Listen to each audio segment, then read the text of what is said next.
All right. So I think we are live. Cool. So weird doing my own school discussion. I wanted to show you guys the main topic of interest lately, that is China, and then we're going to get into the questions. So let me do this. Share screen. Share.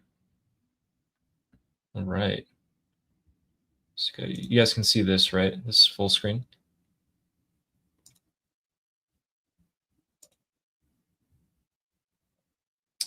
No, on the live thing it says sharing my screen. Okay.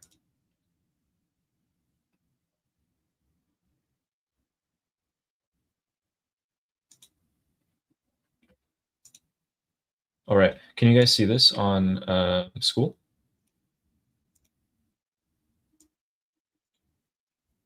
Okay, cool. Yeah, let me play the video and you'll see. Okay. But the big issue is Iran. That will be the central focus of this summit. And the big question is whether China is going to help America and persuade Iran to at least reopen the Strait of Hormuz. Now, that's where China gets roughly 40% of its oil. And that's bogged down the Chinese economy. So will they put pressure on Iran? I don't know, frankly, if China is in a position to put pressure on Iran. So much of Iran has already been decimated, and the rest of the job is imminent, probably coming right after the Trump-Xi summit is completed. Okay.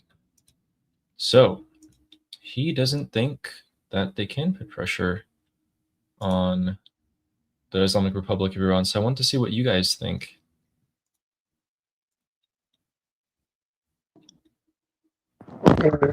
Go for it, I Jeffrey. think the same. You know why? Wait, Pedro, just put a 2 if you want to respond, and I'll call you up. Okay.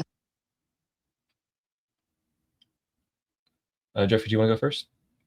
Do Pedro first. Okay, Pedro, go for it. I think the Iranians will not care if the Chinese pressure them because not the Iranians. What I mean is the Mullah regime. Like they will not care if China pressures them because all of the IRGC regime are basically hardliners. They care more about their religious ideology than really caring about their survival. Like they care more about power than having peace. So for that reason, I don't think China will ever succeed in pressuring the Iranian regime to a deal because the Mullah regime is it's a lunatic government. Like it's so deep, it's so lunatic that they underestimate the enemy. That's my opinion on that topic. Okay, thank you. Jeffrey, what do you think? I think, again, the nature that defines the Mullah regime and the pseudo-theologic nature that underwrites their motives, again, translates into a very low level of elasticity regarding behavior, no matter who it is. Don't get me wrong, the Chinese Communist Party, Putin's criminalized counterintelligence state, they are indeed patron states of the Mullah regime. So there's operational leverage there. That said, again, I meant what I said on Armin's show, right? Which is what makes the Mullah regime unique in the threat it poses is because of that pseudo-theological nature that defines their motive. These are not people who view things temporally, and I mean temporally like physically, right? They view it metaphysically. Pseudo-theologically motivated actors are the most violent and the most dangerous of all actors, because there's really no way to deter them. They don't care if they live or die,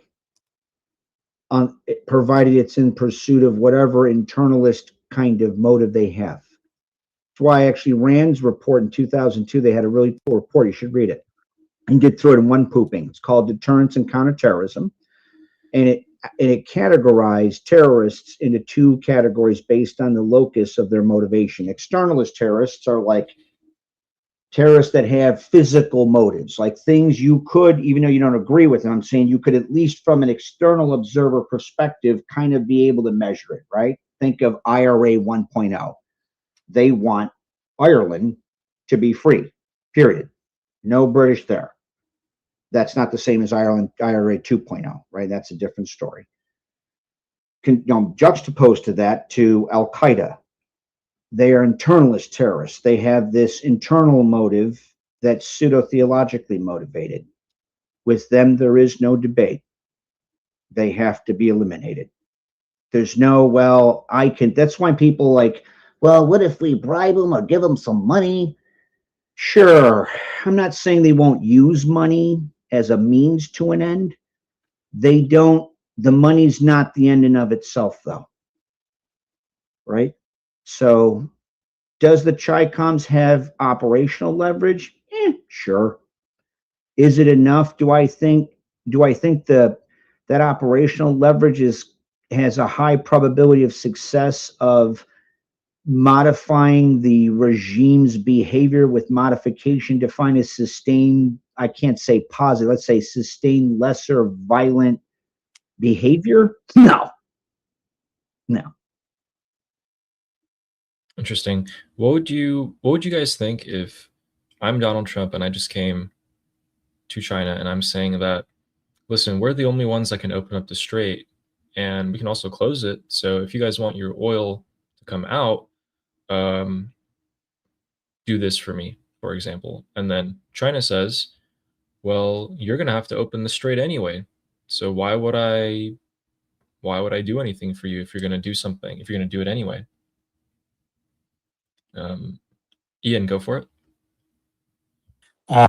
So I don't. It's a really good question whether or not they can put any pressure that matters on Tehran, right? But I think it's interesting to note, like Scott. Trump hasn't said much, but Scott Bessent had like a list of items regarding Iran, and those were pressure to stand down, right? Pressure for the IRGC to stand down. Oh, Ian, I think you muted yourself. Sorry, No you gotta watch this app. So the items were pressuring Tehran to stand down or negotiate, curtailing the satellite intelligence, which I think might be bigger than we might have considered, and then ending purchases of oil from Iran. So I don't know, I don't know if Xi would agree to that last one, but the US might have enough bargaining chips. Trump might be willing to give up a lot in order to get that, those, at least the first or the third of those things. Whether that's enough for the IRGC to change their behavior, who knows? That's a really big question. But I feel like if Iran is really Trump's priority with China, and I think it is, then I think he can give up a lot in order to get Xi to maybe say that Iran can't have a nuclear weapon, or to say that they're not going to purchase oil, from them, and that might change the dynamics. But again, it's anyone's guess what that means. Yeah, perhaps even perhaps even having China sign an oil agreement with the US could be a sign that they're stopping their support for the Islamic Republic. Depends. What did you think, Sketch? I think the pressure is definitely more on China than it is on the US. I think we have a military partnership with the Philippines, and that's a new one that's going to go for years. With Japan, with Singapore, Vietnam, Taiwan, Malaysia.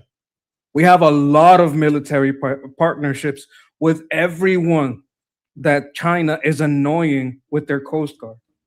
even all the way up in South America on the Pacific side and Central America. People are really angry at China. The whole world is more in line with being against, especially on the Pacific side, being against China. China has a lot of people against it, right? And they're very belligerent, right? They love to cry bully. That's like their favorite thing is cry bullying, is pretending they're the victim of actions that they started when they get pushback, right? So the pressure is definitely more on China. Not only that, there's the Malacca Strait. China's basically locked in, but instead of being more of a partner with the people that are around it, it has this holier than thou, I'm better than you attitude against all these countries, and that has led to more military partnerships with Americans. The only thing that is pressuring U.S. about the Strait of Hormuz is NATO, and NATO is not doing enough to make Trump care about getting them that oil, right? So what is the pressure on the U.S.? Well, your military partners are having problems because just like we have a partnership with Malaysia, Taiwan, Vietnam, Singapore, Japan, Australia, Philippines, and other countries around there, they need their oil from that strait too. They can get it from California. They can get it from maybe Mexico, but it's a lot easier to get them from where they have gotten it. And that's the Tim Pot, what they call the Tim Pot refineries that they serve China. They don't serve these nations, right? So to get that sweet light crude that they need, they can't refine it themselves, right? So they would need to get it from USA. So any pressure that's on USA to make a deal is not coming from USA. USA doesn't feel any pressure to make a deal. It's not coming from NATO because NATO's turned their back on America militarily. So why would we care if we open the strait for NATO? They don't do anything for us. They can if they need weapons and support, they can talk to Ukraine. There you go. Have some drones. Help them out. Give them some money. So any pressure on the U.S. having to do with oil would come from our partners in the South Asia Sea. It wouldn't come from NATO. They can just go turn on some of their reactors if they need energy, and it's not coming from ourselves. And I don't think, and they hate China, so they wouldn't want to do it for China. They'd want to do it for themselves. I don't think it's enough pressure for us to care. I don't think it's enough pressure. This is what I'm thinking. We can take the pressure a whole lot more than China can. That's the bottom line. So what China is betting is not that they can take the pressure more than America. They're betting that they can take the pressure more than Malaysia, that they can take the pressure more than Taiwan, that they can take the pressure more than, well, Vietnam they're kind of like, Vietnam is kind of on our side, kind of on their side. They're kind of iffy. They have kind of like a communist government. Singapore, they might be like, hey, we really need that oil. It's messing with our economy. These are Philippines, Australia, Japan. These are the people that really need that deal to go through. It's NATO we don't care about. I kind of went over it, yeah? You get what I'm saying? Yeah. So I agree on this part that the United States has made it so that they don't care about the pressure of other countries in the world. And they gave them a chance, like a justification of, hey, you should come and help. They didn't come and help. And now they're like, well, it's up to us. And I guess we can take as long as we want, which hurts you guys. And I was saying from the beginning, I think back in February, that the Strait would be an issue for most countries around the world, but not the US, because they export fertilizer and they export oil. And most countries around the world are going to be hurting, and the US is going to be hurting, but it's like they're drowning while we're just simply trying to keep our head above the water. And it looks like that came true. Now, I know Armin mentions the stock market a lot and how it's doing really, really well. I mean, it's at all-time highs. I do think that's a bubble. I think people are investing their money in pretty much the only country right now that they know will be safe, because the US has been showing so much strength this past year. Totally makes sense. And then they saw lows in the S&P, and now they're going for it. But I think we'll have a correction soon, which everyone agrees on. But yeah, this was part of the plan. One key thing in the beginning, actually, was that Secretary of War Hegseth was undoubtedly going to make a plan about the Strait of Hormuz. And in fact, it should have been the number one thing that they should have dealt with, probably before even the kinetic strikes. But, and it should have been the focal point. But there were a lot of rumors coming out at the time that someone told him not to like put the Strait of Hormuz on the back burner, which kind of makes sense, because the U.S. can use this as an opportunity to force more countries around the world to rely on it instead, and it's kind of coming true. Jeffrey, what did you think?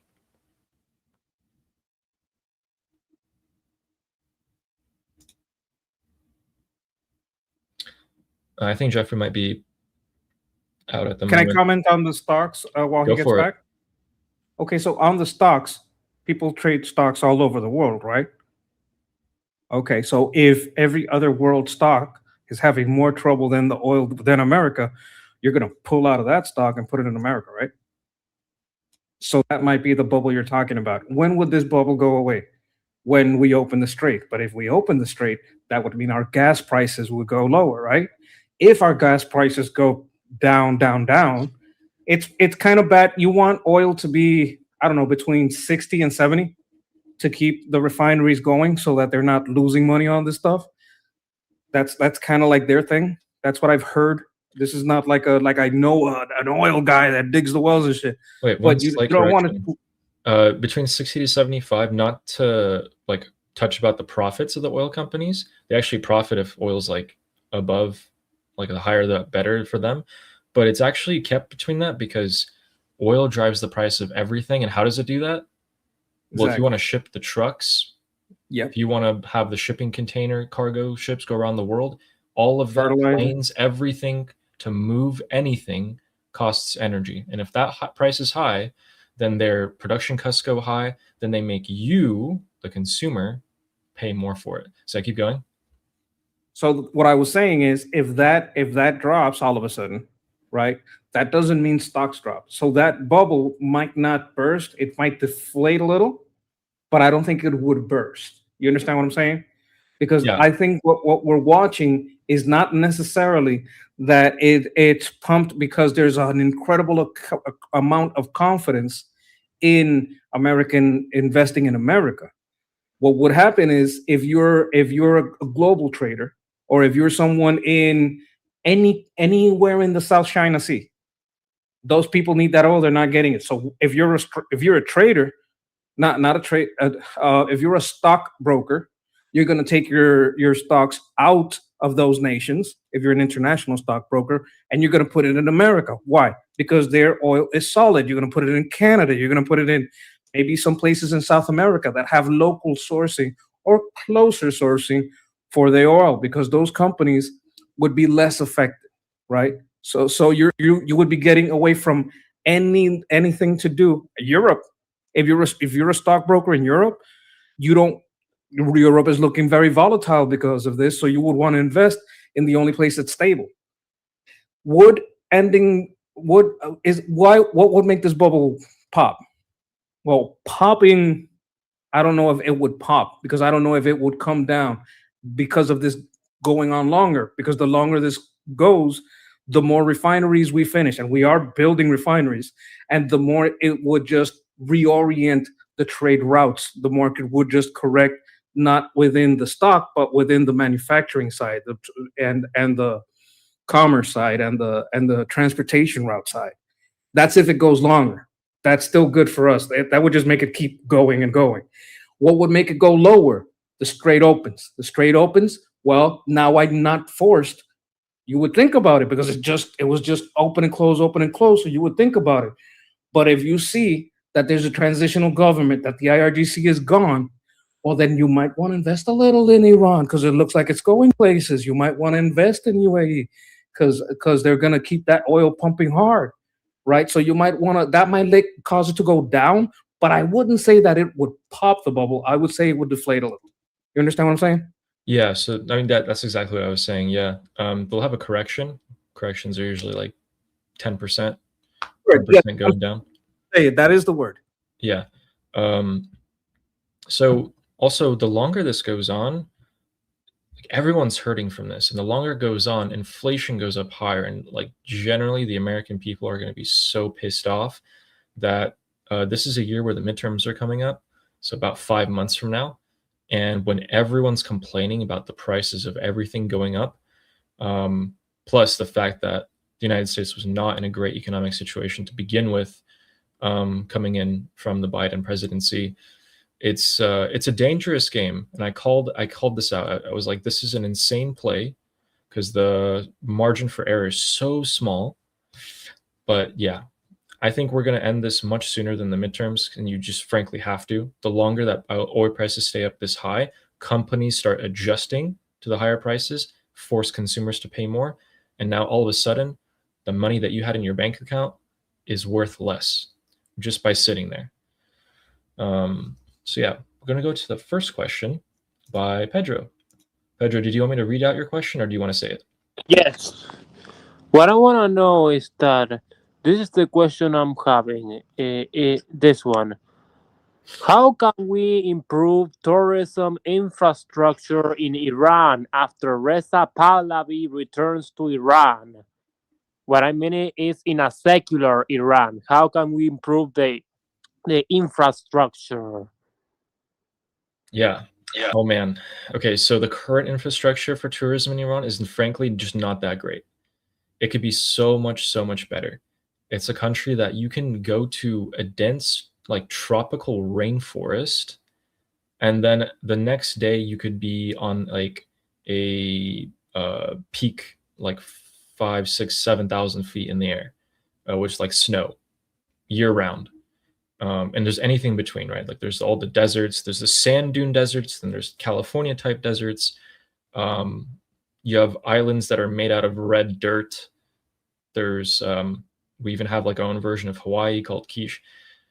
These are all things that have been neglected super duper hard, and man, companies are going to take so much advantage of this. So that's why when the new government comes in, they drafted this plan. One, the main point of the plan is to stop any foreign country or foreign investments from messing with Iran too much. Like if foreign countries just suddenly come dump billions of dollars into a new free Iran, what happens to the Iranian rial currency? You know, the value just plummets. Like no one's going to want to use the rial when they can just use United States dollars because all these foreign companies are using them. So you got to limit all of that. What are you going to do instead? Unemployment's super duper high. The government's going to have to create a ton of new jobs, and they will. They're also going to fire like a good 30% of the current government. Not because they're like linked to the previous regime, but because the current government in Iran, if you guys didn't know, is like the #1 employer in the country. Most people in Iran work for the government. And what that means is you have a lot of people who just kind of just get in there. They're not good at what they do at all, but they just coast off, they bum off the government because they were affiliated with the regime. Get rid of all of them. Get people who are actually entrepreneurs, which the Iranian people have proven that they are. Every time they leave Iran, they go to another country, successful entrepreneurs. That's actually like it's pretty much the thing that people are like what we're known for internationally. All these entrepreneurs are going to create their own companies. So not just tourism infrastructure, but most infrastructure around the company is going to skyrocket. And I'll give you an example, like on the ground example. For example, when my dad lived in Iran and he had a civil engineering, like construction, they would build buildings and bridges and etc. What you do is you get contracts from the government. You tell the government, I'm the Samani company, and I can build this bridge for $1 million. But the competitor next to you, who's also bidding for the same contract, can build it for 1.5 million. So the government gives it to you. So capitalism actually incentivizes you to find the best way. Of course, there's regulations and everything, right? But you're going to find the best way to achieve the job. And sorry. So that's going to skyrocket. Like please don't be worried about tourism infrastructure, all of that. The biggest thing for that industry in particular is the one that we're seeing, the problem that we're seeing in Dubai and Saudi and all of them countries, where they just got hit by a ton of missiles, ton of drones. A lot of people don't want to go there anymore because they thought, wait, I thought Dubai was like a super safe spot that no matter what happens in the Middle East, I can go there and chill and it's totally fine. So people are going to have to kind of get through that hurdle with a new Iran, but that's going to be like the focal point of these companies as well. They know exactly what to do. They're going to come and they're going to show and they'll be like, this is exactly what you do, and everything's going to be super safe. So, yeah.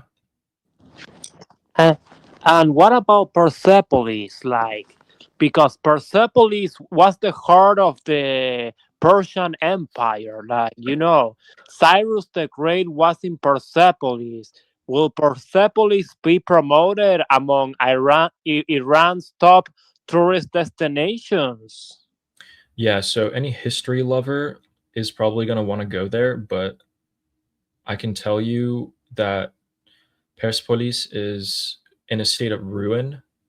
The regime took, they didn't care at all, to the point where the people taking care of it would have to like ask for like national kind of like donations to try and keep up with it. And even then it's just gotten worse and worse. So yeah, those national heritage sites are going to be pretty well looked after. And it's going to be a site where everyone who maybe liked Cyrus the Great, particularly a lot of Israelis, are going to want to visit Persepolis and see his tomb and such things. So yeah, it's the new secular government in Iran is going to be a government that is for the people. And it's going to be the exact opposite of everything that it was before. So we just have to get there. The hardest part is getting there. Yeah, thank you. Of course. And also, we cannot forget about the Caspian Sea's attraction. Like, there's a highway from Tehran to the Caspian Sea that is classified as one of the most beautiful highways in the world. Like, the Caspian Sea region is also an important spot for tourism because the valleys in the Caspian Sea region are much more different than those on mainland Iran. Like it has it has trees that are similar to European landscapes. Like, it's different. The Caspian Sea region, like, the landscapes are similar to European Alps, the Alps of Switzerland. Yeah. Well, fun fact before we move on. In the 70s, one of the most popular tourist destinations for Europeans was Iran via Iran Air. There's a lot of commercials and pamphlets and booklets that you can actually see about that, about European companies promoting Iran and making it like, they called it like the Alps of the Middle East and stuff like that. So yeah, I think, let's see, Sketch wanted to respond to this.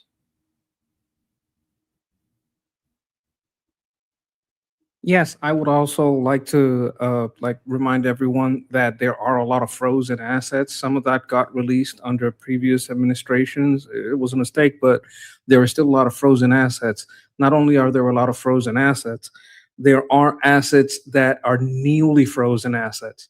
So I believe, was it UAE that had a lot of their assets, that they did a lot of their money laundering and money hiding in Bahrain, UAE, and a lot of these countries, that then they started bombing, which was like so dumb, because they thought they would intimidate them into cooperating, even though it's like, okay, I got all your money in my bank, but you're gonna try shooting at me to get me to do what you want. I'm just gonna keep your money. I don't think they're gonna steal it. I think they would freeze it and then release it to a transitional transitional government.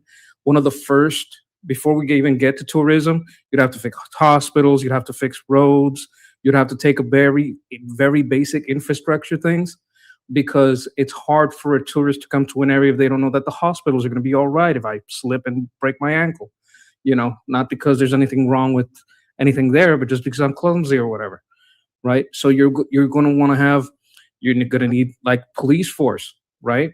That it's going to keep the peace equally for everyone, not for no matter what religion you are, where you come from, you want to be able to keep the peace. So for tourism to come in, there's got to be like certain ground level things to happen. You got to have the energy flowing right. You got to fix the water problems.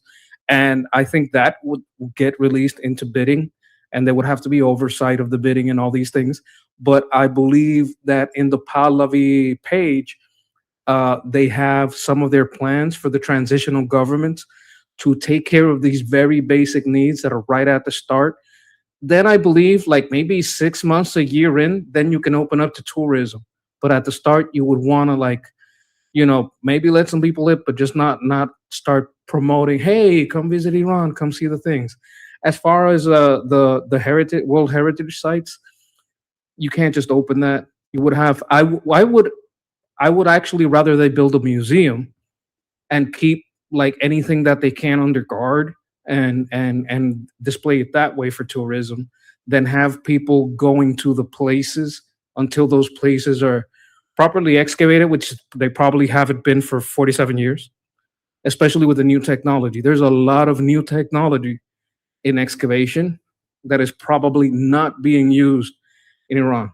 There's a lot of new technology in AI, and AI can be used to take fragments of writings that you have. I think they had some cuneiform with treaties there and all that kind of stuff. It's very ancient stuff, and just the pottery, all kinds of things. If to know just how these rocks fit together, there's a lot of stuff that AI has done in other sites that it could do there.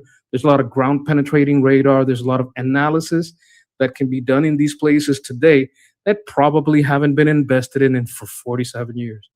So I would want to protect that and take everything that's new, put it in a museum, and have that be the tourist based for those who are more historically minded, that they're more into a cultural thing. They're more into like learning the history, because it is rich and beautiful, culture.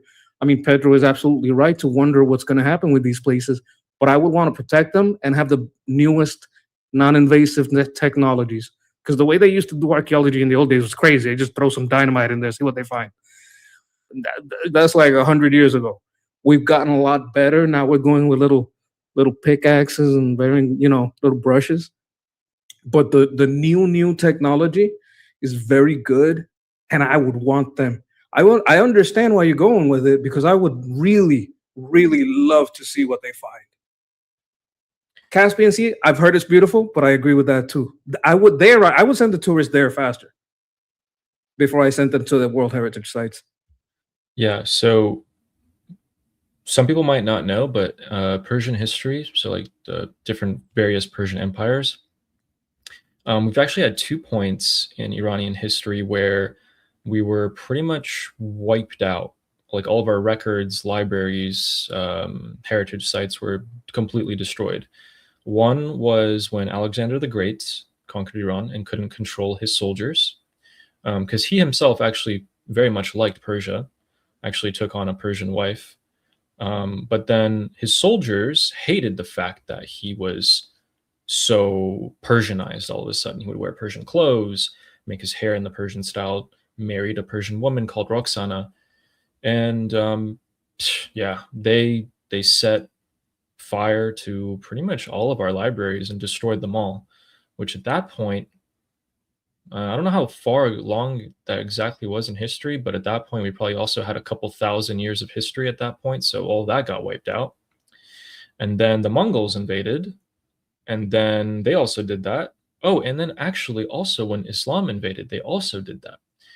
That was actually the most horrific one, because the only way that the Persian language, Farsi, survived was from a single man spending his whole life writing one book. And that one book kept the Persian language alive, because the Arabs, when they invaded, would kill anyone who spoke Farsi. So if you spoke Farsi, you had a choice already. You could either start learning speaking Arabic, or you could die, convert to Islam, or die.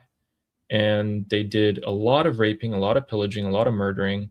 It's hard to say what percentage of the population died, but there's a lot of varying estimates. So, but that's just how the world worked back then.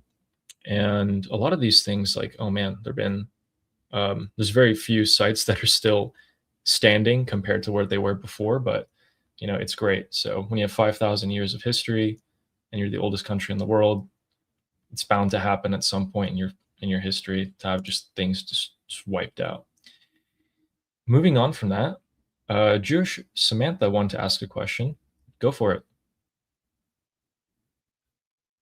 Oh shit, now I totally forgot what I was going. Oh, now I remember what I was going to say. I just want to say, fuck the Pope. Yeah, so we heard that today. But keep in mind, okay, so we showed it on the stream, but then the only agencies, like only news agencies that are broadcasting that news are pro-Islamic Republic news.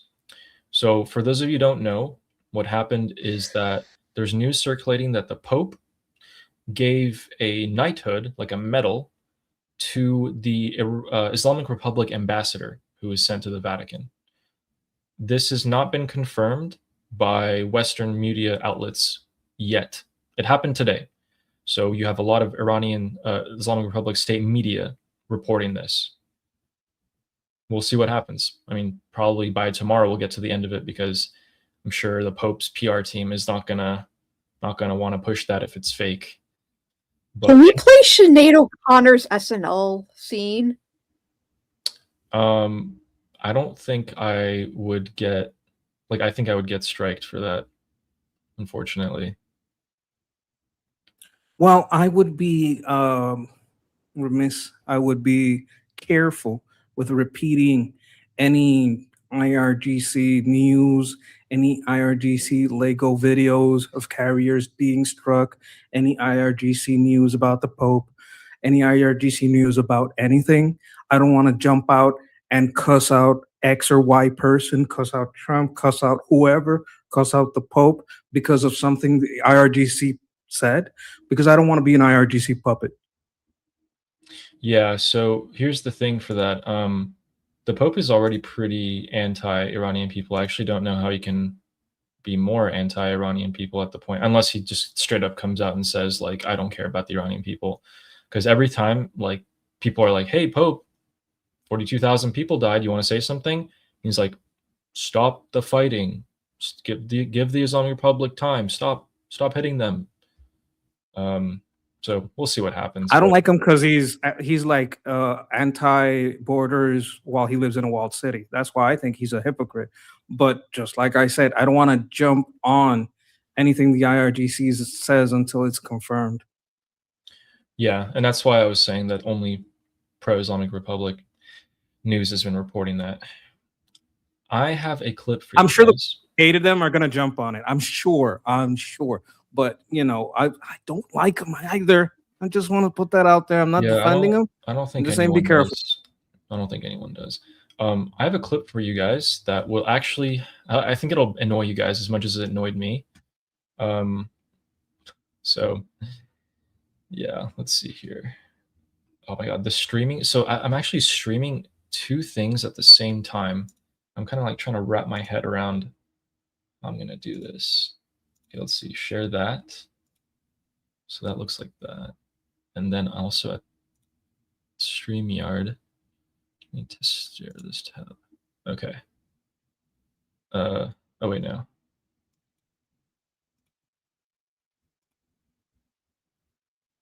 Okay, there we go. Can you guys see this on school? Okay, cool. All right, I think you guys are going to get pretty annoyed at this. So this was Politico Summit today. It's a security summit. And Prince Reza Pahlavi was speaking. He was being interviewed. And someone decided to crash the party. You invited into our country. How can you say very good and ugly, you know what I mean? And then invite them to come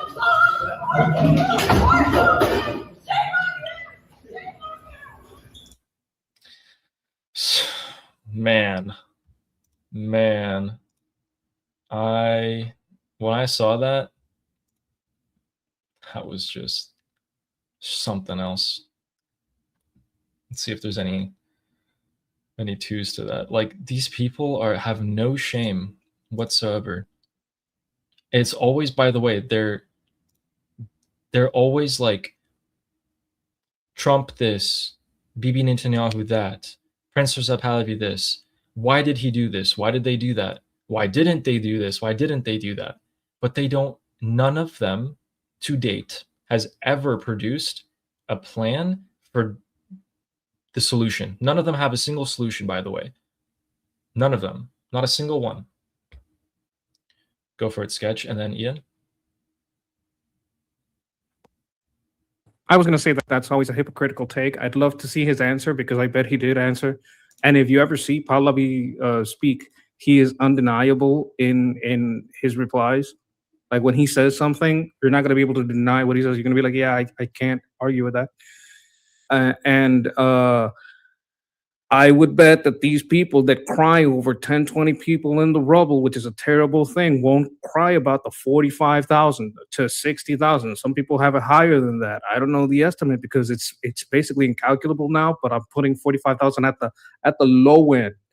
And having that at the low end is horrible. So how can you cry about these 10, 20 kids, but not cry about the 45,000 people at least, of which some of them were kids and many of them were young adults, like probably not even voting age, not even 18. You know what I'm saying? A lot of them, I'm talking probably thousands of them were kids, basically, right?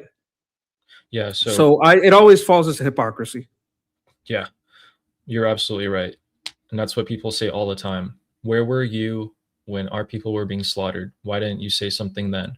And now they come out and they criticize Prince Reza Pahlavi, the only person who's been able to unify the opposition to the Islamic Republic. And frankly, that was very embarrassing of that person to do that. I'm so glad that the security kicked her out immediately. But, oh man, these supporters of the Islamic Republic or anti-Pahlavi, when they do things like this, it is always a reminder of what they really are. She does not care about the Iranian people at all. And no one can say otherwise, because she didn't say anything about the 42,000 people that the Islamic Republic killed. Ian, did you want to say something? Yeah, not to be a contrarian, but I don't want to. I think these people don't know what's going on. That's my assessment. It's not. I'm not trying to be charitable to them. I just don't think that they have enough information to make their logic is so far off that I think they must be missing sort of the basic information. So I think I'm not prepared to kind of give you the exact breakdown of it, but it starts with, do they know that the Islamic people are revolting against their government and that the people that are against the government are a majority? I don't think they know that to start with. And then do they understand the magnitude of the massacre that happened in January? I don't think they know, or I don't think they believe it. Right. And I've actually seen, I'll have to find the link for you, but I saw an interview on a college campus with this guy, and he tried to make an argument about Iran, and the guy was 100% in denial that the figures of the scope of the massacre were true. He didn't believe that it had happened. And I think that this counter propaganda has managed to, is it counter propaganda? It's actual propaganda. The propaganda has managed to prevent people from understanding the basic facts of the situation. And so I'm not trying to be charitable to them. My feeling is that they're missing the facts. And that's actually a very positive situation, because in many cases, all you need to do is supply them with the actual facts, and I personally have had this experience with my family. I managed to convince some pretty hardline Democrats in my family that the situation is not what they've heard. So that's all. Yeah, interesting.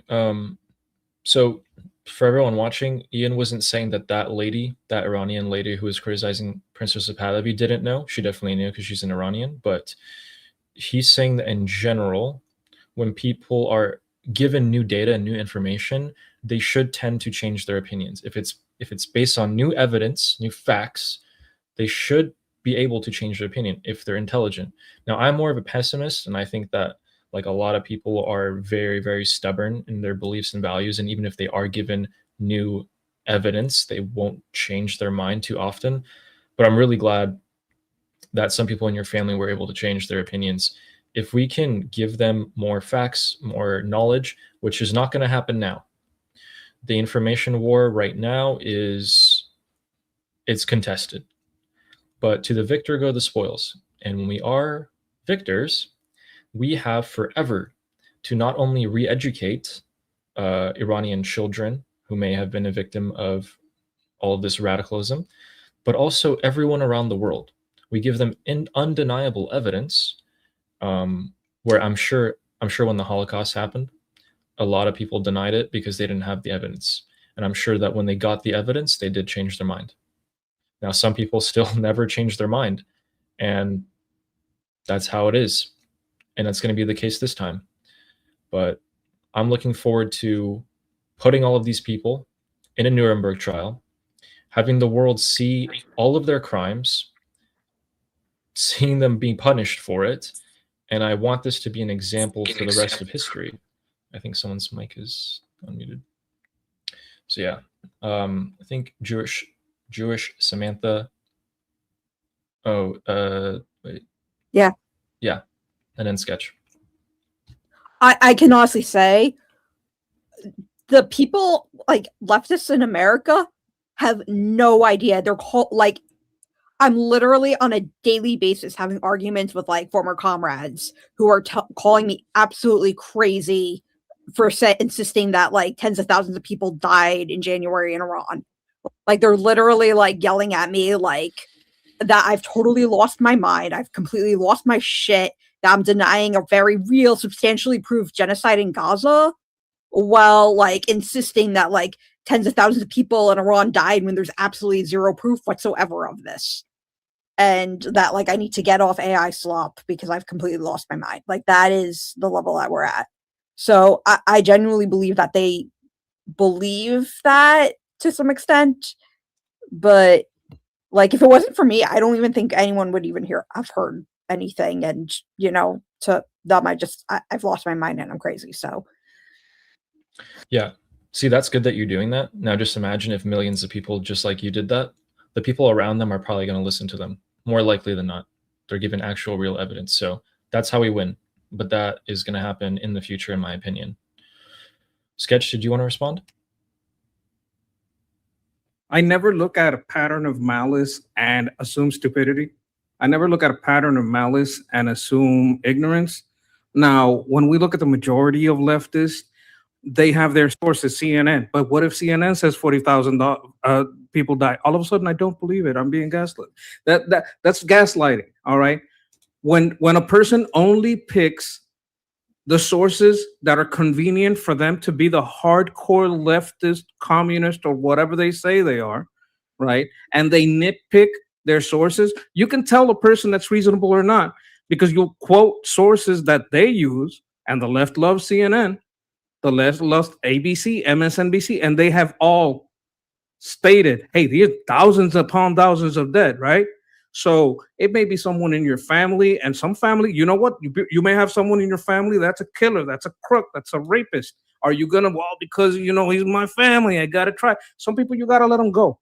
Okay. So when you encounter a person, and I'm not saying that leftists are this, I'm just saying when you encounter a person that will not reason, don't waste your time, because your time could go to a person that says, well, you know what? If CNN says it, and I've always trusted CNN, then yeah, maybe there was a massacre. Now they're trying to gaslight you, telling you, no, that's the Jews controlling the media. You're being gaslit. That's AI slop. This is a person that knows they are lying and they are gaslighting you. You need to value, you know what time, you know what? I'm going to explain life. When you're born, there's a date. When you die, there's a date. They put it on your tomb. In between, there's those two dates. There's a little dash. A little dash is your life. Don't waste that little dash on people that are not going to listen to you, that they don't care. They're trying to gaslight you. Don't waste your life. Don't waste your time on people that are lying to you, gaslighting you, and just trying to tell you that you're crazy. That's an insult, right? They won't look at the source. They won't look at sources they've trusted for other things. They quote at you and they're calling you crazy. They're trying to make you think you're losing your mind. I see that as malice. These people are being malicious at Jewish Samantha, trying to make her feel like she's losing her mind because she doesn't agree. And I think she should have more self-worth and know when someone is the difference between someone that say, okay, you've used these sources, you've quoted these sources, and I'm just giving an example. I'm not saying that was the specific anecdotal case because I don't want to get too anecdotal. Everybody has this one person in their family that they convince, this one person in their friend group that they don't convince. I'm not talking about that. Your anecdotal references mean nothing to me. The majority of these people are in a hardcore cult. They worship Marxism and they will not see reason. Yeah, a lot of these people won't see reason. We have to be prepared for that possibility. And we already have been. We've experienced that a lot. Ian? Yeah, I would just point, there's a clip, and I'll find the clip actually, because I think it's pretty important. But there's a protest, I think it's happening in Canada, and there's there's a pro-monarchist protesters like we know and love, and then there's a counter protest, and the leftist counter protesters are holding a sign, and this Iranian woman goes up to one of them and she's like, "Look, these people did all these awful things to me personally. Like, you don't know anything about the IRGC, and you don't understand that they personally did this stuff to me." And the woman with the sign is like, "I had no idea, man. They just gave me a sign, and I'm trusting trusting them that we're the good guys." And she puts down her sign. So I think it is possible. I'm not saying it should be our focus, but I think it is possible to convince people. And I think that what I'm seeing in the US is most people, there's a lack of information right now because it's quite complicated. There's another layer to this, which is that you have within the Iranian diaspora, you have anti-monarchists, MEK, and leftists and stuff like that. And I agree with you. I think that there may be some more complicated manipulation going on there, and that might be what's going on with that woman. You know much better than me, but I think with the average American person in the Democratic Party, they just have no idea what the dynamics are inside of Iran, what we're doing there, and all you have to do is give them that information, and if they're reasonable, then they're gonna start supporting what needs to be supported to free the Iranian people. And that's why I think we shouldn't give up on them, just because there are some people on the far left that are unreachable, right? Okay. Yeah. One thing that people don't know is that year by year, there's an average of about $400 million that the Islamic Republic spends on propaganda, foreign propaganda, just paid to people in other countries around the world. And that's an astronomical amount. Like, does China do that? Like, is it that much? Is it more? Is it less? I don't know. But it's an insane amount, and it ranges from anywhere from paying people to protest for the Islamic Republic to, of course, like bribery and like political lobbying, and also, Tucker Carlson, but also building mosques like in Texas that are very pro-Islamic Republic and around the world, to just have more people grow up and be indoctrinated with this just crap. Just check real quick. Jewish Samantha, did you want to say something? Yeah, I mean, like, look, I was in a pretty hardcore Maoist cult, and I after and look, I mean, after Qasem Soleimani was killed, I was convinced that the US was getting ready to drop a nuclear bomb on Iran. Like, they convinced me that the US was planning on dropping a nuclear bomb on Iran, so I was going to, like, anti-war protests because I didn't want the US to drop a nuclear bomb. And I genuinely believe that. So I can honestly say, like, you know, I was not, like, intentionally trying to be an unreachable person. Like, that is what I genuinely thought. So it's, you know. Yeah, and I see the propaganda going. There's people who believe that the US is actually, and some people who think like Israel is actually planning on dropping a nuke soon on Iran and are freaked out and scared that that might actually happen.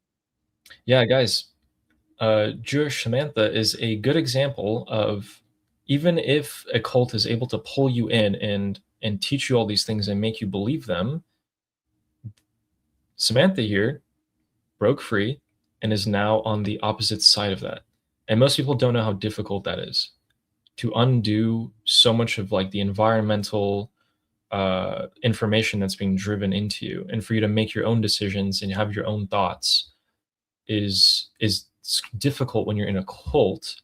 And now a lot of people are not in cults, but a lot of people have people around them that might think this, and they're just trapped because they might want those people around them to keep liking them. And yeah, it goes, you know, there's a whole web. But I wanted to show you guys a clip from today's security summit of Prince Reza Pahlavi.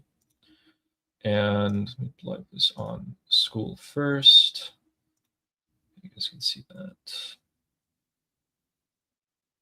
Where'd it go? Okay.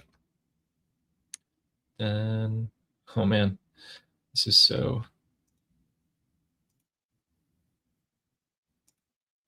All right. Do you want to see U.S. boots on the ground at this point? I think that the best way to articulate this is to say that, and that's something that we have said, that the boots on the ground in Iran are the Iranian people themselves. We don't need to have foreign troops doing the job for us.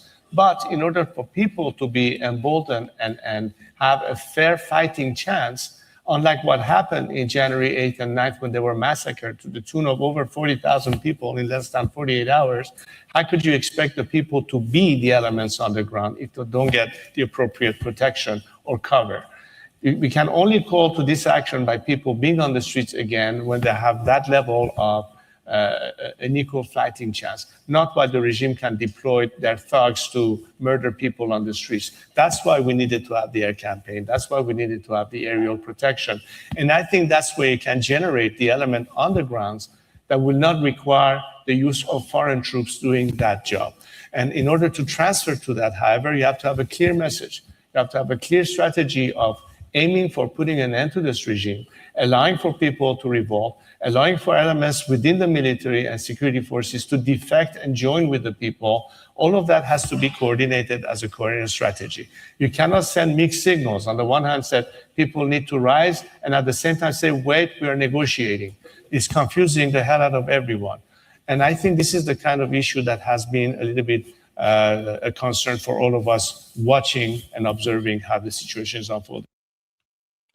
Yes, so the mixed signals, negotiate, strike, it's been something that has been driving the morale of the Iranian people pretty low recently, because they had this high of the strikes and Khamenei dying and all the leaders, and everything was going well.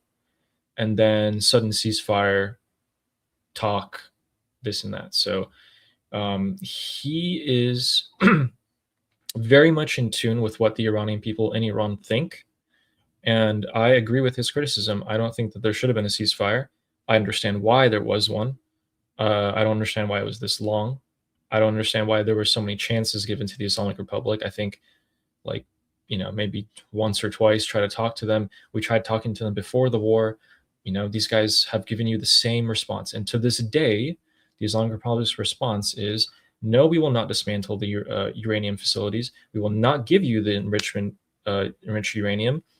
We want to keep the control of the Strait of Hormuz. We want to keep our proxies. Ceasefire, nothing's changed. And I share his frustration because I want to go back to the way things were, because we were building momentum. We were achieving the point where the people could come back and go back onto the street, and this time have the support. I mean, even people on the street like Potito were talking about how, yeah, 70% of the IRGC people at the checkpoints are gone. It's ghost checkpoints. Some of the checkpoints aren't even manned. And we see videos of the northwestern borders of Iran where, IRGC people are there because they don't want the separatist Kurds to come in. We see some of those checkpoints unmanned. And that's, that's equally worrying. So we were getting there. And then they brought in their militias and they were let to come in. And now we're back at this point where a lot of people in Iran are questioning what's going to happen now.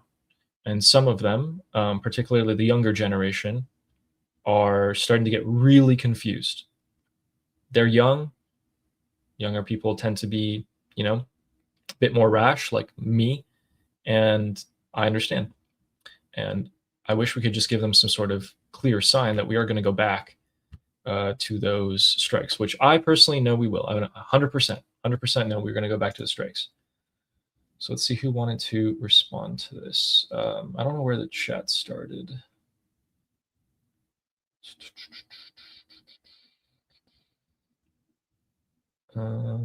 Jeffrey, let me start with you. So ultimately, in expanding upon His Highness Prince Reza Pahlavi's statements, the ultimate goal is to get shape the battle space inside Iran so that the Iranian people have the best chance at then liberating Iran with the lowest amount of blood and treasure. To that end, there's a reason I keep pushing for, and me and a lot of other guys are, have been hammering out. I kind of sent you some of the detail, like a little. The Track 2 Material Support Network. So we have non-lesser and non-kinetic, lesser kinetic, kinetic lines of effort. They all have their respective nuances in both resources required, what they do, how long it would take.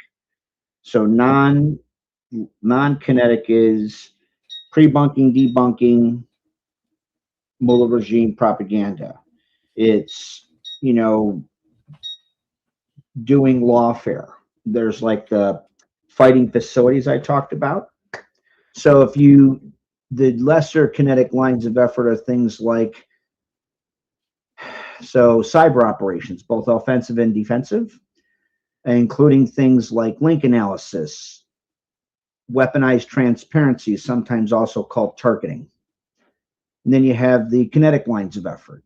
So the non and lesser kinetic lines of effort would require about $2 billion to build those 12 fighting facilities.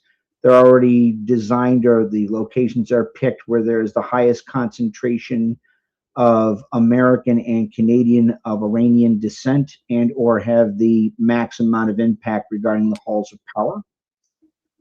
They would be set up so they can sustain those efforts indefinitely, not only train, but also sustain those efforts indefinitely, both independent of and then in support of kinetic lines of effort. The kinetic lines of effort are very much, that's like $7.2 billion worth to train 20,000 Americans and Canadians of Iranian descent between the ages of 18 and 35 that are male and have no family members, so that they can then, after 8 months, be used or dispersed as lawful, unconventional combatants that then engage in counterinsurgency and anti-death squad activities. Meaning, you have 158 companies of 128 men broken down to 8-man hunter-killer teams seeking out and killing, besiege, and IRGC executionary elements. Before that happens, you can do the non and lesser kinetic lines of effort prior to this occurring. There's a reason I kept pushing, and Goldie thank God she picked up on it. and like along with elements within Ukraine, I leveraged those contacts to recognize His Highness Prince Reza Pahlavi as the official government in exile, because that was one critical step in the hurdles to being able to do just that. If that is done, why is that important? Why did I go through that? I mean, I don't want to belabor it all the nuances and everything. It means that regardless, it's a track to material support kind of insurance policy that both augments and or offsets, operates independent of, right? Supportive of, yet independent of efforts at the national level. So inevitably, Iran will be free, no matter what happens. And for the people watching, could you explain? And so some people might think that that's a bit more of a long-term strategy because, you know, the months it would take to train these people and disperse them and for them to take effect. What if the people come out into the street like 2 weeks from now? What if they come on the street a month from now? What do you think about the support of drones, for example? Oh, I'm all in on that. Like me and a lot of other maximalists and hawks have been pushing, like the policy that I sent up the chain very much was like it's clear the Mullah regime remnants, I mean, they're non-trustworthy, they're pseudo-theocratically motivated, on and on and on. They have to go. So for $5 billion and in 5 days, if they were to enact the policies that were suggested, you're talking about 36,000 targets being serviced in 5 days, disproportionately by U.S. heavy aircraft and bombers. You've seen more about that in the news, I'm sure, right? So you're talking about, I don't know, 500-pound GPS-guided bombs, which means it's like munitions over target instead of away from the target, so we can save our critical munitions for things like the Taiwan Strait if things go crazy in friggin' like Europe, which is where all the members of the autocratic bloc, right, Putin's criminalized counterintelligence, Chinese Communist Party, Mullah regime remnants, North Korean regime, they're all coordinating their efforts, right, to maximally stress U.S. force projection. So, yeah, I mean, we don't have to use any of the, like, critical munitions. You know, there's a lot of, like, if you use all of our B-1Bs, B-52s, and B-2s, you're talking about easily 9,700 targets being serviced with 500-pound GPS-guided bombs. Ouch. Never mind all the strike aircraft and sorties, like max sorties from the carriers that are, like the carrier battle groups that are there. And then, you know, that's like the first strike. It would be like, I mean, you heard about this with, what's his name? Max Afterburner talked about this today. You know, the Department of War is looking to wipe out all those little fast attack boats in one wave. That's just one entree in that 7-course meal of ass whooping they're just getting ready to hammer. I mean, that just came out just about 2 hours ago, right? The Department of War has actually came up with many different plans to escalate operations very quickly, a lot. Bombers go back, you know, so you have this mass strike. That's about 1,600 targets getting hit. 16,000, right? The carrier aircraft are going to continue maintaining max sorties for the next 3 to 4 days while the bombers go back, reload, then load up with GPS-guided 250-pound bombs and actively hunt the rest of the IRGC and besiege leadership and kill all of them down to the fucking lieutenant. That's actually being done right now, by the way. Like IRGC is being actively hunted by the United States and Israel. At this point, though, what I was advocating for, yeah, it's 5 days and done. Like those guys are all done. So every tank, every anti-aircraft gun, every artillery piece, every APC, every rotary aircraft, everything in the Strait of Hormuz is wiped out. All of the fucking memory, like, you know, Armin puts up, this is the people of the regime, and here's the red, those will all be red X's, goodbye. And everything in the besiege and IRGC down to lieutenant is dead. After that, like, here's the problem with that. So that should definitely be done. You still have, as you know very, very well, You have the execution element of the IRGC and besiege that start doing all kinds of horrible shit, right? They might just do that. I mean, a lot of them will defect probably because they're like, yikes, don't want that smoke. The ones that don't just go hog wild and start killing everybody in the street.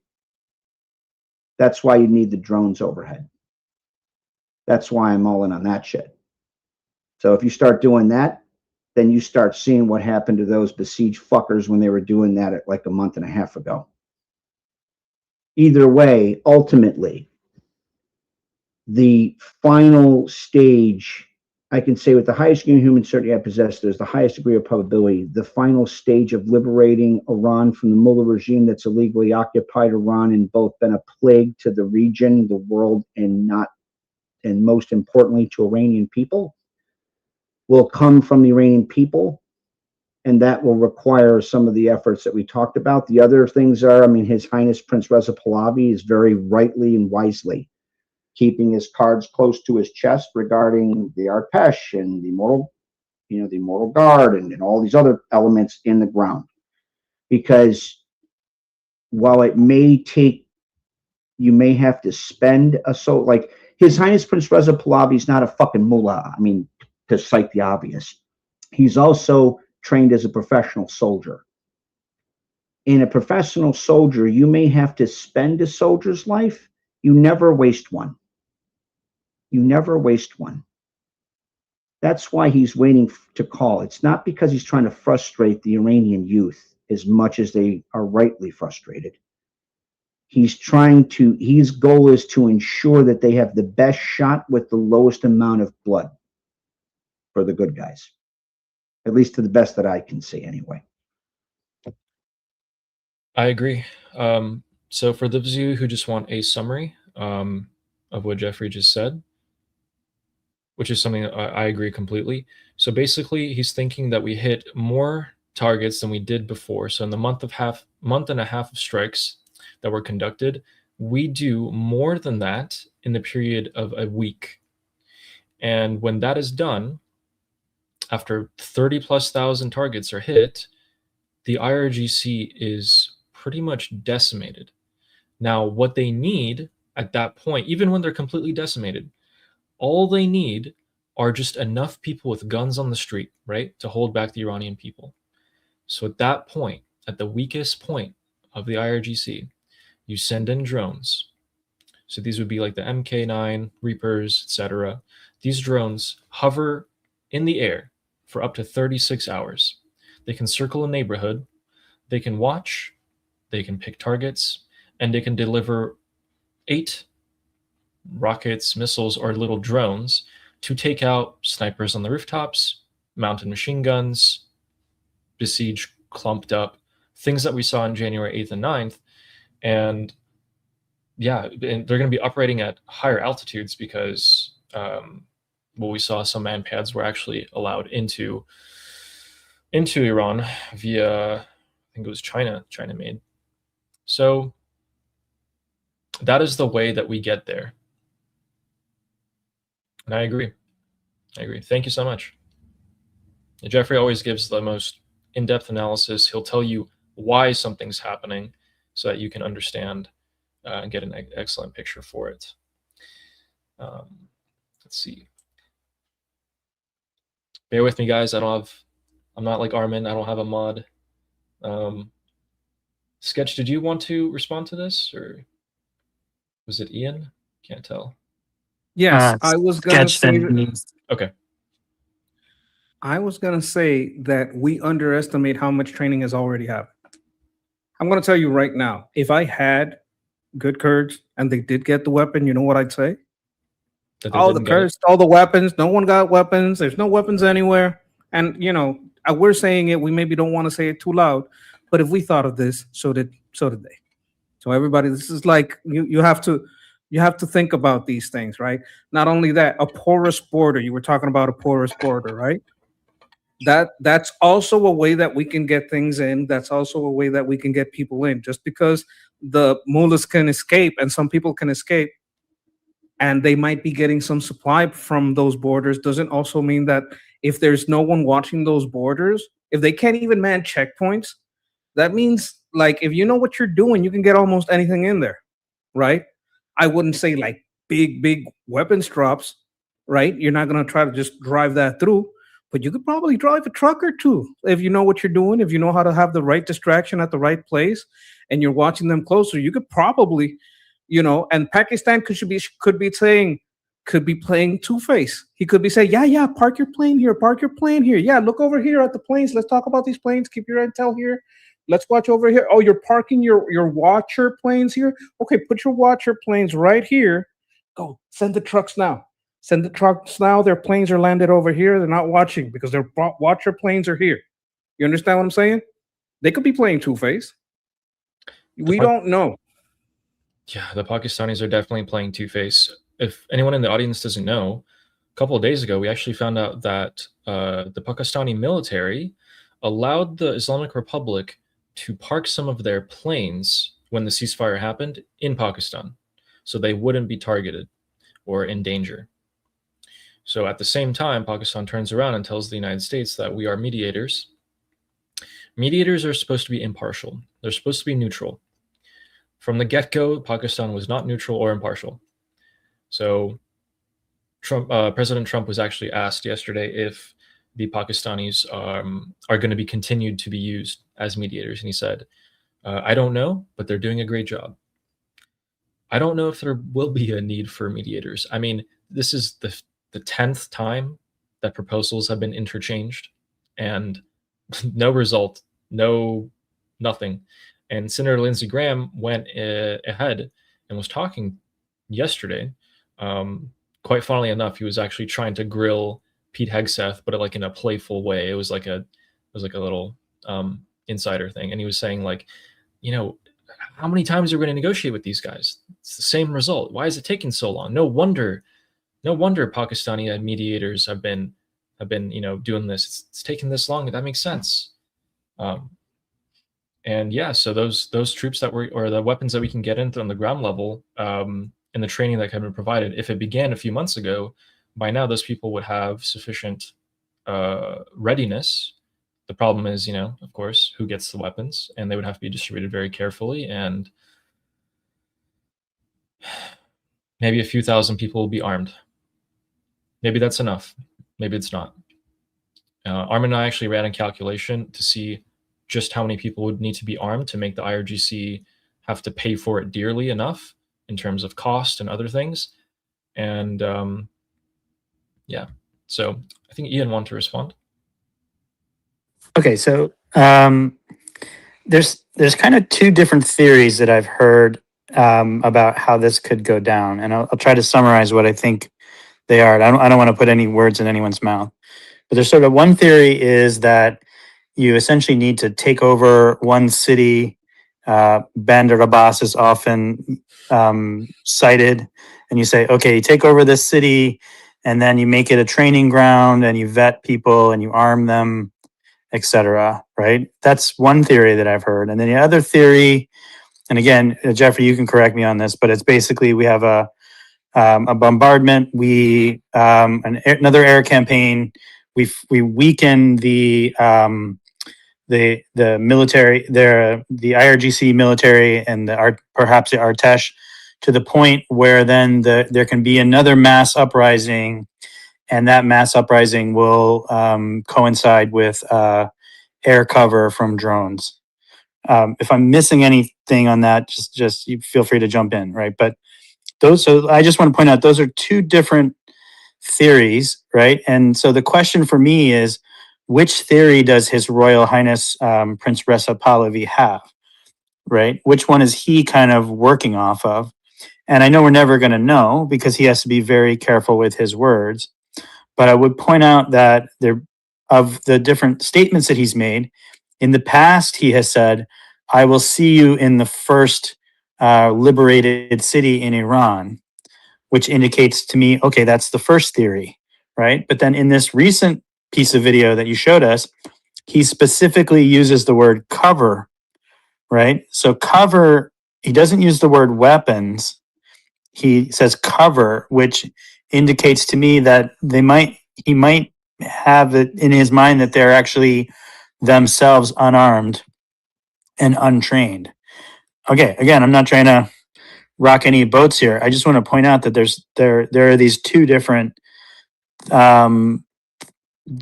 ways of looking at achieving this goal, and I'm wondering which one he has, because he has this lever that he can pull, which is to call on people to do a mass uprising again, and it's a good question as to when he would pull that lever, and it has to be based on his theory of when the right time is.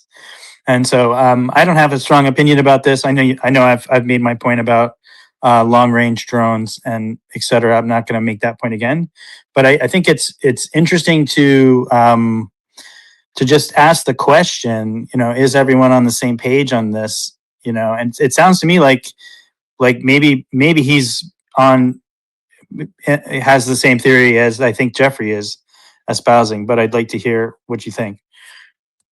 Yeah, okay. So those are the two strategies that most of us have come to. And one of them is longer term and one of them is shorter term. So the bombing campaign and then the drones are a shorter term strategy. The longer term is taking over Bandar Abbas, which is Armin's theory, and making that where you train the Iranian people and slowly start liberating the country. And so that's why Prince Reza Pahlavi may have said at some point, I will see you in the first liberated city in Iran. And then that may be, while at the same time, sometimes he says cover, support, things like that, right? Okay, so it all hinges on one thing. And actually, all roads lead to this. The Iranian people themselves. In January, and late December even, the Iranian people came out first, then Prince Reza Pahlavi saw that they were calling his name, then he gave direction. He's going to do the same thing this time. So if the people come out sooner than later, he is going to go with the option of, okay, now I want the US and Israel to renew their efforts, give it their all. Let's provide the Iranian people some support from the air and maybe have some of them be armed in the short term, finish the job. If that doesn't happen, which he can't control, so even if he does come out right now today and say, I want everyone to come out in the streets in Iran, I don't think, and he knows this, I don't think he's going to get as many people as he would when he waited for a better opportune moment. So he has a bow and arrow, and he has a single arrow. And if he releases it, it's gone forever.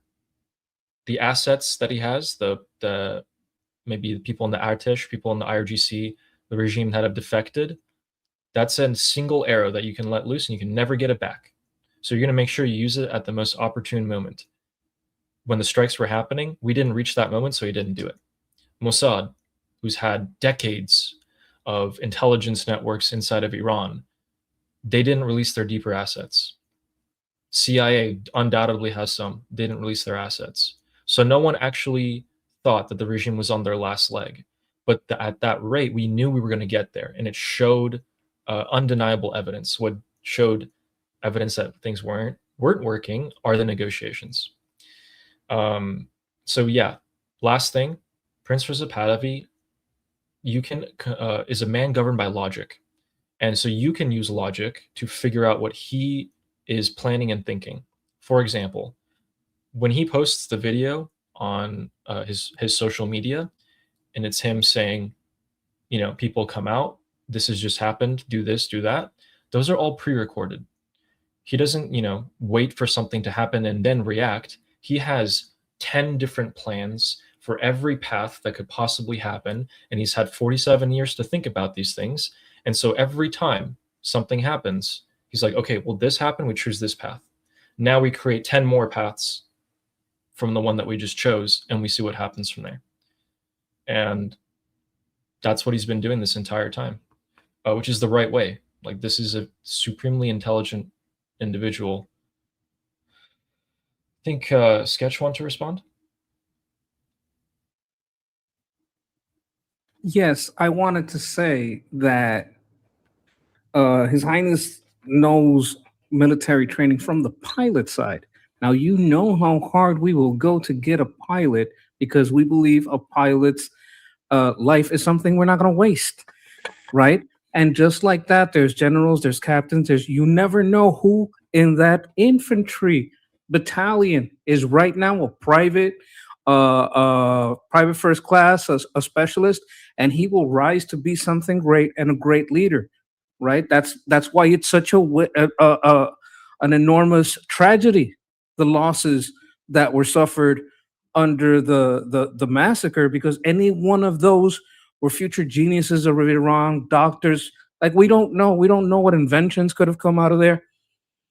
The military has the same perspective, so we should take that into account. Like soldiers, like I was just an infantryman, and they taught me very well and very hard that we may die, but our lives are not to be wasted. You cover yourself, you protect your buddies.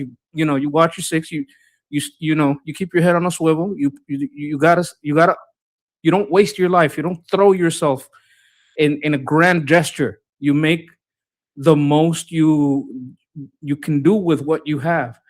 I also wanted to touch on Pakistan. Yes, we do have some things that are kind of bad, but every country around Iran, including Pakistan, has to deal with Saudi Arabia, has to deal with the UAE, has to deal with Bahrain, has to deal with Kuwait, right? So they have to make that calculation, right? I'm playing nice with the IRGC now, but am I gonna double deal them? Am I gonna like kind of stab them in the back? Because I don't wanna like IRGC may not last long. It's not looking great. And I don't want to have all these people on my back, especially the Saudis. Pakistan doesn't want the Saudis on their back. They have a military defense pact, kind of like a NATO type deal, right? So we have to distrust elements and motivations for some of the things the Pakistanis do, but don't see them as a bloc. Even within the Pakistan military, there's divisions. There's some of them that are more Shia IRGC aligned. There's some of them that hate the IRGC because they were infiltrating and putting like Shia crazy people in and trying to destabilize the government, right? So you got to understand that even a place like Pakistan, and I'm not saying I love Pakistan, I do not at all, but you got to understand that there might be things we can take advantage of there. That's why I was trying to put like a little hope into it to make it not so hopeless, right? I'm not saying count on them, but I'm saying you never know. We could get some good out of it. Just to put a little nice on it. A little, hey, don't get sad. We something good may come of all of this. Yeah, thank you, Jeffrey. 3 points. Start with the first one. I just wanted to apologize to you, Ian. I know I was rough on you that day, and it wasn't you, man. It was just it was Uncle Jeff was having a raw day, and that's because I saw what those fuckers did to Iranian kids again, and I can't have that shit, man. So yeah, I mean, I'm not worried about it. No, I was very much in the. I mean, I still hold to the position I did. I can't defend how I said it though. All right, I accept your apology, but I want you to know I wasn't worried about it. So we're all good. Much appreciated. This is another thing with regards to the morale for those inside Iran. I know the youth is looking, they're like, they killed the Ayatollah, they splattered him all on the inside of his bunker with missiles, like literally from space. And, they didn't realize what it's going to happen in the timely manner that they wanted it. And so they probably are asking themselves, like, what was this all for? Those that died, it wasn't for nothing. What occurred, those that sacrificed their lives on the streets of Tehran and all the other cities inside Iran, independent of the timetable, illustrated in no uncertain detail that there is no connection between the Iranian people and the Mullah regime that has illegally occupied Iran since '79. And no amount of Mullah propaganda can erase what was purchased in that act. Right? You're hearing that said, it was said by Pete today in conversations. In fact, Senator Graham said that today. President Trump said that today. American people, people around the world now see that. So it doesn't, regardless of what happens at the national level, which still is going forward, you will never be alone again.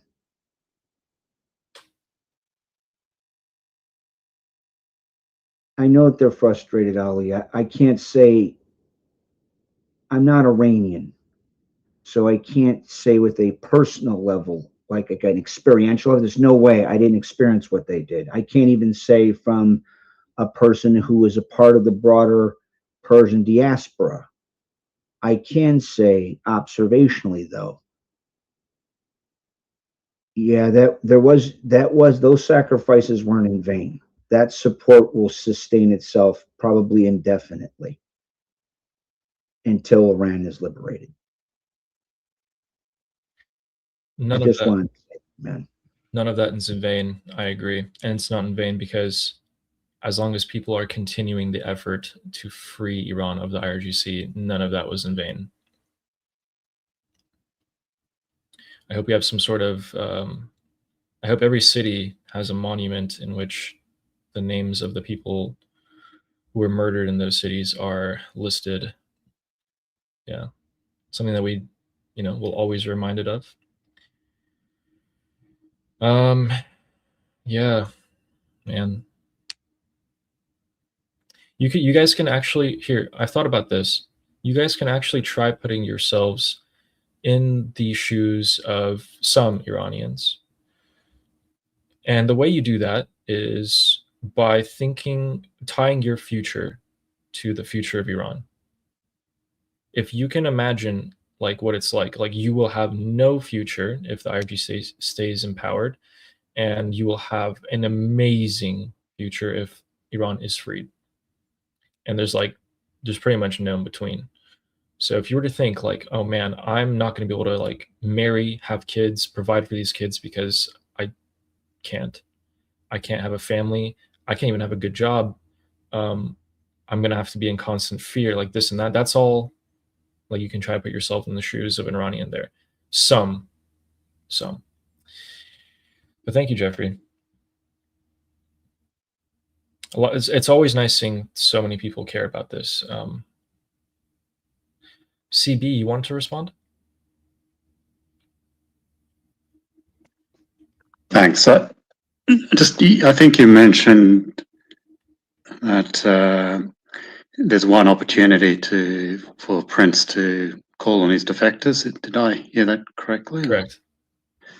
Can we talk a bit more about that? I was just trying to understand why you wouldn't split it up or take an opportunity to send messaging of pulling out a few high-profile names or to mix it up. Sure. Yeah, you're just wondering why not do some distractions, maybe a little bit here, there to push things along. Yeah, to build up some internal infighting, and I'm just thinking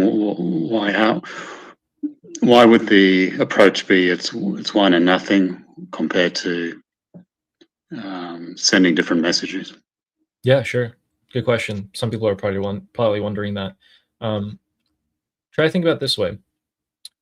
Prince Reza Pahlavi's assets are not unlimited. He can't just build more of them. But the United States and Israel could just simply build more jets and bombs, and they could bring more troops in whenever they want. So Prince Reza Pahlavi has to think real hard. Every single person that he uses needs to be used at maximum benefit, and just sacrificing some of them to push things along without almost 100% chance certainty that something will be pushed along is unacceptable. You're talking about like cutting off one of your fingers and having it be gambled away. You might not win. It's like a gamble. So I'm not personally, like, if you were like, hey, would you rather like lose one of your hands but like get $1 billion? I might think about it. I'd be like, yeah, sure, actually, yeah, fine. I'll just build a prosthetic or whatever, right? After I get the billion, because now I'm like, okay, well, Iran will be freed if I use these assets, so I can do a lot of things and replenish in the future. But if you were like, okay, well, there's a 10% chance that you'll get that $1 billion, I'd be like, no, I'm not doing it. So that's why he just can't. He can't get more. He can't get more. Everything he uses is never going to come back.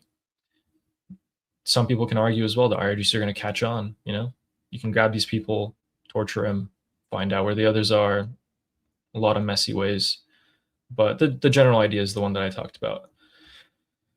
I think was it Jewish Samantha?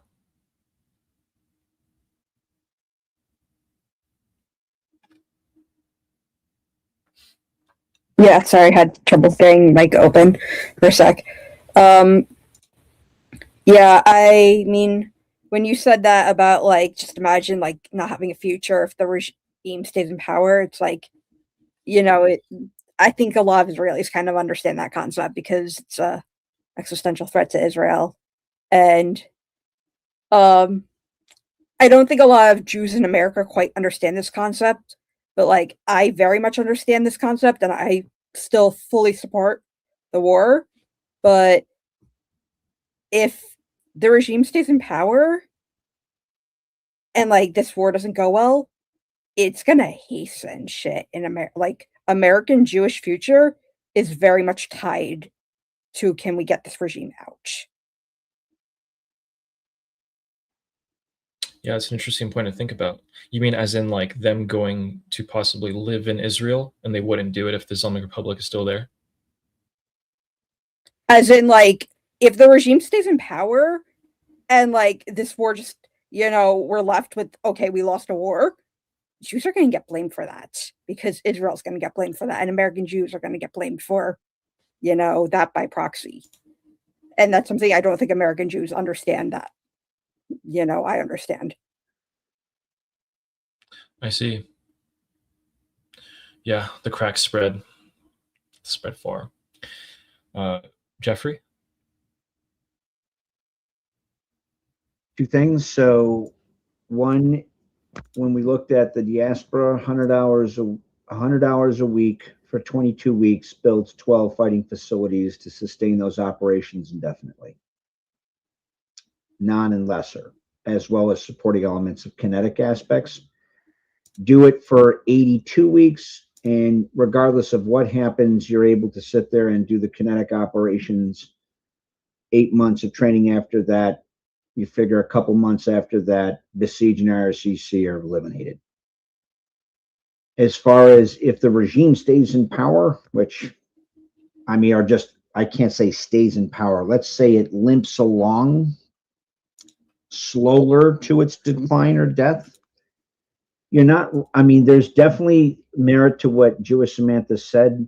I would contend there's a much more, even more significant threat, which is you will have a pseudo-theologically motivated actor existing in an environment that increasingly positively selects for proliferation.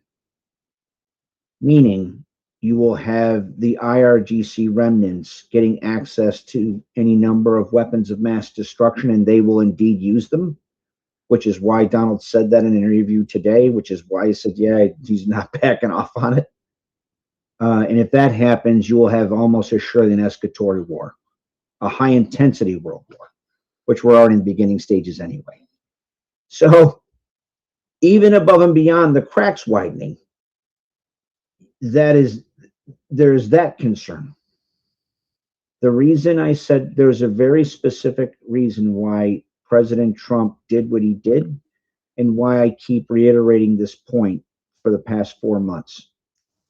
While the Chinese Communist Party and Putin's criminalized counterintelligence state have more relative comprehensive national power than the Mullah regime, that's true. The Mullah regime is uniquely dangerous and deadly because of the pseudo-theological nature of their motive.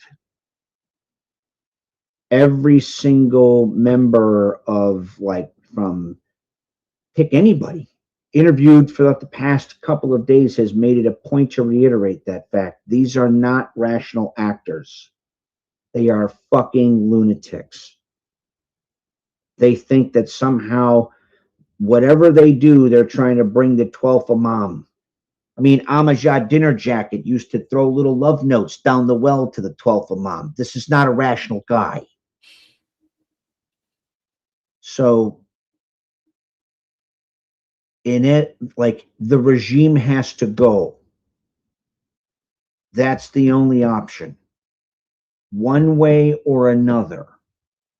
Ideally, I want that way to be the least costly to US, Israelis, Gulf state allies, and most importantly, to the Iranian people, which is exactly why you very rightly outlined why His Highness Prince Reza Pahlavi keeps his cards close to his chest. Wisely so. Thank you. We're going to have Sketch respond, and then there's a question for you, Jeffrey, in the chat that I'll bring up. I wanted to make this more pragmatic. Like when you bring up this sentiment, hey, tie your future to these people so that you can understand their perspective. What if the things that you want to do in the future would be hurt if these people can't come out under this oppressive regime? Well, that's very, very real for any political aspirations of the conservatives in America. That's very, very real for anyone that wants to be able to use our military in a way that protects our shipping, that protects our energy infrastructure.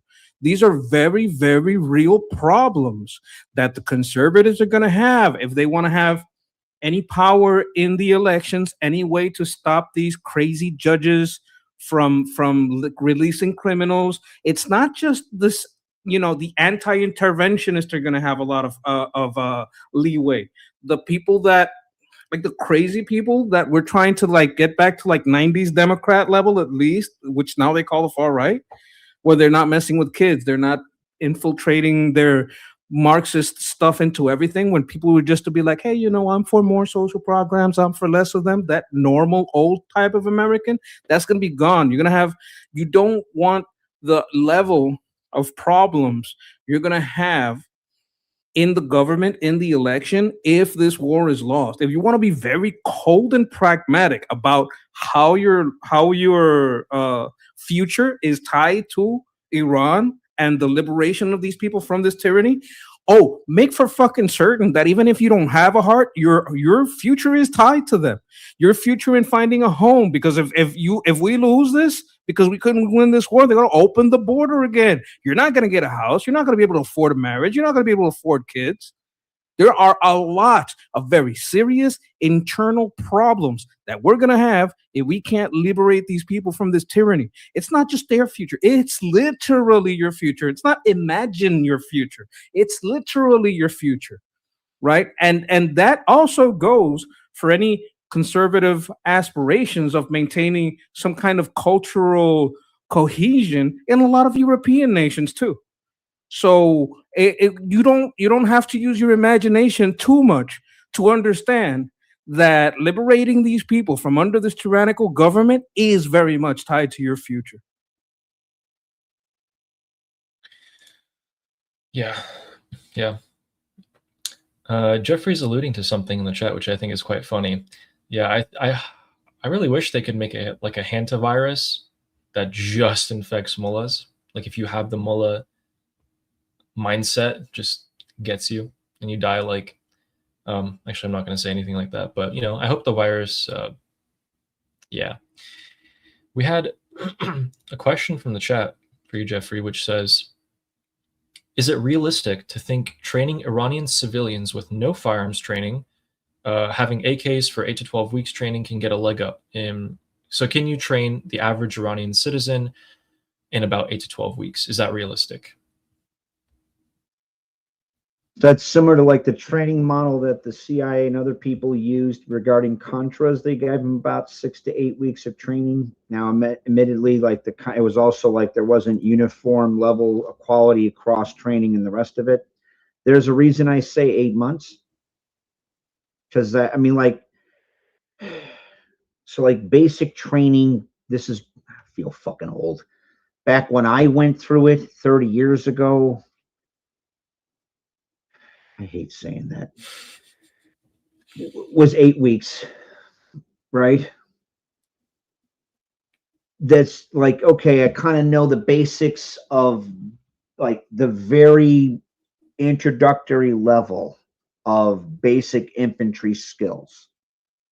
Even that is not the same as effectively applying those kinds of skills in a hostile environment. So like you have an applicant, right? You have a trainee. When they're trained, now you have a soldier. It usually takes about 3 years in peacetime on average, at least the last I looked at the DoD. This is again about 30 years ago. Takes about 3 years to season a troop, meaning that they just kind of and it's an active duty troop, right? Doing it every day. You kind of just know autonomically like what you're supposed to do just by repetition. And even then, you don't know what exactly that soldier is going to operate under fire. Right? So there's that. Now take a person who goes through like a abridged version of basic and AIT today for an infantryman, like basic and advanced individualized training. When I was in it was 13 weeks. Now it's 22 weeks, right? And you're now cutting that in half in an environment that will be populated by a bunch of IRGC besieged lunatics who have been conditioned, many of them from fucking birth, to be absolutely unhinged, violent sociopaths and have had any number of all kinds of time to fucking indulge in that shit. And you're going to release into that environment very well-meaning, all, like semi-trained unconventional combatants. That, I mean, if it was between that and just having Iranians run armed, like with no arms into the waiting maws of Dashuka machine guns, then yeah, do the 12 weeks of training, then nothing. Ideally, you would want to have the level of training and the mass that I outlined. Like, even though I know you and Armin kind of probably did your own calculations, I promise you I did mine. And if there comes a time where I can actually give that to you, then you'll see exactly what those kinds of calculations really are. So 20,000 trained to the level I talked about, minimum will kill 20 combatants per. High end's 100. So you're talking about between 400,000 and 2 million combatants being eliminated very quickly. That would absolutely collapse the besieging IRGC just like that. I mean, I guess you could just drop fucking machine guns everywhere and just be like, yeah, everybody's got machine guns now. Here's the problem with that. Not to say that I would rather that than having Iranians just be on the fucking receiving end of machine gun fire. Here's what you'd probably get. You'd probably get something akin to the sectarian violence that occurred inside Syria, the interstate war, not a civil war, too many foreign fighters involved. And that was ungodly bloody. I'm not saying that that isn't like a last-ditch effort. Not like last ditch because we're going to liberate Iran. Iran is probably, I mean, I can say with a very high degree of certainty, there is a very high degree of probability that Iran will be liberated one way or another. I'm just hoping it's one way, which is the least amount of blood and misery, and not other. Does that make sense? Hopefully. That makes total sense. How they're going to react in actual situation is one thing. The more training, the better. If worse comes to worse, you just give them whatever you got so you can even the playing field, which is exactly what I'm thinking. Is like we don't get to choose when they come out, so when it happens, you gotta be ready to go immediately with whatever you have. The dropping the machine guns is funny, but like I get the idea because there's only so many Basij that can hold a gun, and then there's more people than the Basijs. So like in a vacuum that would work. Yeah, I personally hope it doesn't take that long. I personally hope it's over sooner than later, but we all do. And yeah, thank you for the analysis. We're gonna answer one chat question that I haven't seen before. Oh, actually, yeah, you add two real quick, Jeffrey. You respond, and then I'm gonna read that question. Yeah, with regards to the advanced bioweaponry, so like genetically modified, racially targeted bioweaponry is now a thing, and has been actually. It was discussed as a thing even in. This is again telling how fucking old I am. So during the PNAC, heady days of PNAC, which was the Project for a New American Century, that was very much a neocon think tank. And really good guys. A lot of stupid conspiracy about, oh my God, they control everything, and like they caused the Iraq war. There was 4 fucking guys there, right? They literally couldn't decide what to eat for lunch, right? Really smart guys. Still, world controlling cabal. No, right? In any case, they wrote a very cool piece called Rebuilding America's Defenses. And even this is in the 90s when this was like, the technology was just being born, like gestating, not even being born. And they were talking about the very real risk of genetically modified racial and or individually targeted bioweaponry. That now is a thing. There's actually a report by the United States Navy's intelligence in 2024 about the age of synthetic bioweaponry. If you want, you can take a look at Ultra Micro Non-Lethal and Reversible, which was actually written by a very particularly vile Chinese Communist Party fucker by the name of Colonel Kuo, who said that the Chinese Communist Party should redouble, meaning they're already doing it, efforts in creating racially targeted, genetically modified bioweaponry. That was actually printed by the United States Army Press. Again, this also illustrates why the fucking Mullah remnant's gotta go. You're in an environment now that very much positively selects for proliferation. You cannot allow those kinds of that kind of psychology to exist in that environment and not expect disaster. Do you know why we went into Iraq and Afghanistan? This is why President Trump, like President Bush and Rumsfeld, who was my hero, Rumsfeld, because of his forced transformation stuff. I know he was a bear to work for. A lot of people, like right after the terrorist attack of September 11th, say 9/11 changed the world. That's not true. 9/11 didn't change the world. 9/11 showed in a very brutal way that the world had already operationally changed. I don't want to see a Mullah remnant fucker create the advanced bioterrorism event version of 9/11. There's a reason that Afa Siddiqui was considered and still is the most dangerous woman in the world. Afa Siddiqui, who left-wing motherfuckers advocated to release from Pakistan's prison the very last week of Biden's fucking term.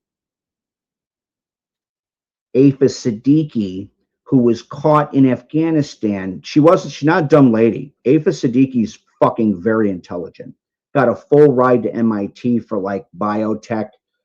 9/11 kicks off. We rightly respond. Afa Siddiqui drops right out of MIT, goes right to Afghanistan, and offers her skill sets to create racially targeted, genetically modified bioweaponry to target Western civilization. And U.S. Special Forces and FBI actually grabbed that bitch in an Al-Qaeda fucking hole Well, why was she the most dangerous woman in the world? Now, I'm going somewhere with this. Was it the asymmetric nature of the alternative attack methodology that Hafez Siddiqui was pursuing? Partly. It's that it's easily repeatable, even more so now. It isn't just nuclear weapons that we have to be worried about with the fucking mullahs. It's any number of WMDs, not the least of which is advanced bioweaponry they might get from the Chi-Coms, right?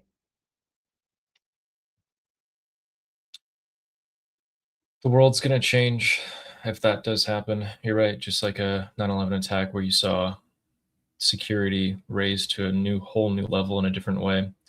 Personally, I hope that never happens.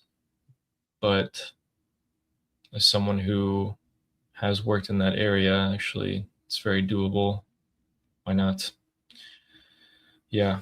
Thank you for that. I should censor you so you never talk about it, so no one gets any ideas. But yeah, no, someone in the basement in the future, when AI is a thing, is going to use their personal AI and make it. And hopefully, my AI has predicted that will happen, and will stop that from happening. But we're going to end off here with one question from the chat. I haven't seen this before, so I thought it was interesting.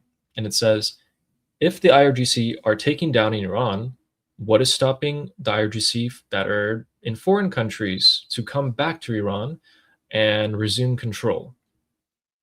You don't have to worry about that. I never thought about that, so I thought that was interesting. But here's the thing. Right now, the IRGC are at their strongest point from now to the future. Like this is it. They will only continue to get weaker from now on. So if those guys wanted to come back to take control, they would have to do it right now, and none of them have. In fact, they're all leaving. These guys are cowards, and they all live very lavish lifestyles in other countries. No one's going to give that up to go back to Iran and pick up an AK and man a checkpoint out the street. None of them are going to do that. So yeah, there's your answer, pretty much. All right. All right, thank you guys. So just like Armin's discussion, I'm gonna go. I'm gonna end the live stream, and then I think someone had a question for me afterwards. They don't want on it, and then feel free to stay. But I know it's kind of late in the night, so yeah. Thanks for everyone for watching, and Javi Cha, Payan Iran, and long live America.